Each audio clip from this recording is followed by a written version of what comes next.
Hello everyone, I am Veos and welcome back to another video. Today I'll be showing you a few things that I was working on last night. Right in front of you, you see the building lander, or the builder lander, the factory lander. And I'm actually going in and I'm changing out the skin of the fairings and stuff because I want to take the upgraded lander craft, and I want to take it and turn it into a passenger vehicle. Now this whole thing is still in its testing phase, so these crafts are subject to change, and I'm actually thinking about getting rid of the heat shield altogether completely. It's not really necessary to enter the Duna atmosphere because you're only going like 900 meters per second, so the friction between that very thin atmosphere and your craft is almost non-existent. It does keep however, the weight of the heat shield does help keep the craft right side up so that the fairing doesn't flip the whole darn thing over during re-entry, so there is that. Now in the future, I was actually looking at building landers that could be very efficient in the way that they connect with each other and the way they travel through space. And the whole cone-shaped idea is simply because of the fact that I liked that NASA cone-shaped look, and I grew up with it, so I wanted to make something that was similar like that for the first leg of the journey once I get this all designed and ready to go. But for future landers that go to like distant planets, I'm looking at something like a cylindrical design, something that could connect to itself, so that you could have like 3 or 4 of these things connected in one cylinder, you know what I'm talking about. And that way I could have like put fuel tanks around it and have that as the main engine, or the main ship, as it were. It's kind of hard to describe without showing you guys, but we'll get there. Eventually we'll get there.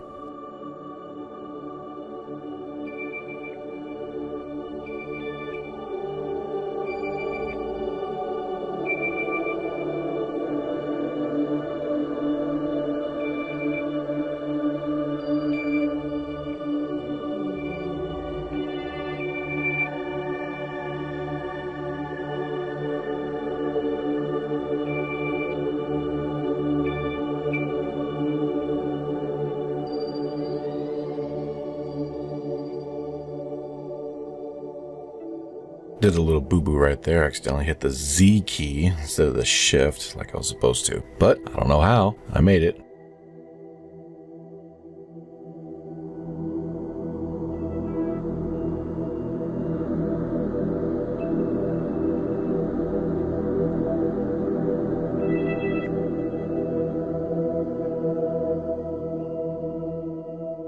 Now the colony ship is being a little tricky because I want it to make it look like a NASA, very NASA design, very modular design, but every time I try, it ends up looking more like something right out of a sci-fi show. And of course, sci-fi being science fiction, this being obviously some sort of concept of science fiction, but I'm talking like the science fiction level of Halo and Star Wars and Battlestar Galactica level, which is something I'm trying to actually avoid, especially for the first leg of the journey. I want this thing to look like it was built on a budget and built very quickly.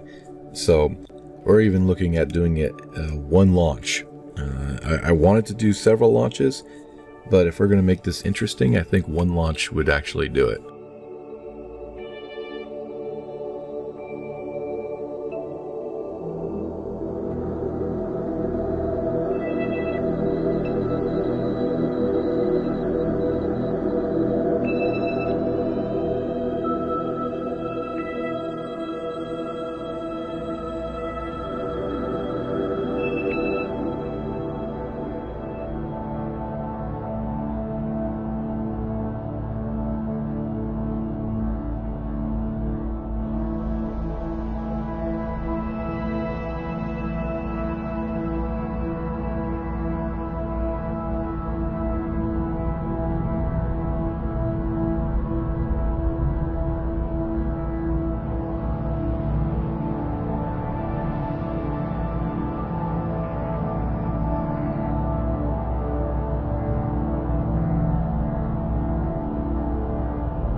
Now, in the middle of trying to figure out how to make this thing small and efficient and capable of launching in one go, there was a really interesting glitch with the fairings on the landers, and it looked pretty cool, but at the same time it was frustrating because it wouldn't go away.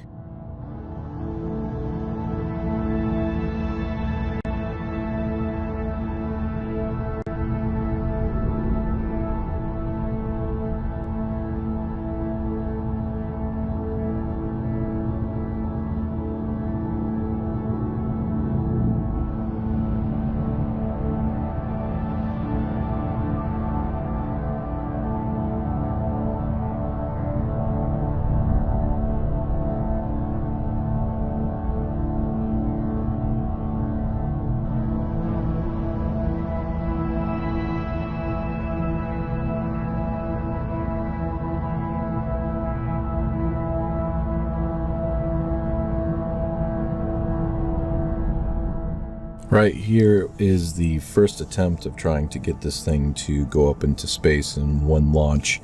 I had to figure out how big of a fairing I could possibly get and just how many landers I could fit into that fairing.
Now at this point I was running out of time, it was getting really late, and so I was just gonna throw something together and put it out there and see what happens. And of course, because of the fact you don't check you cross your T's and dot your I's, as soon as it loaded up into the game world, it nuked itself. So anyway, but that's it for me. That's time to go to work now. It's 6 o'clock in the morning.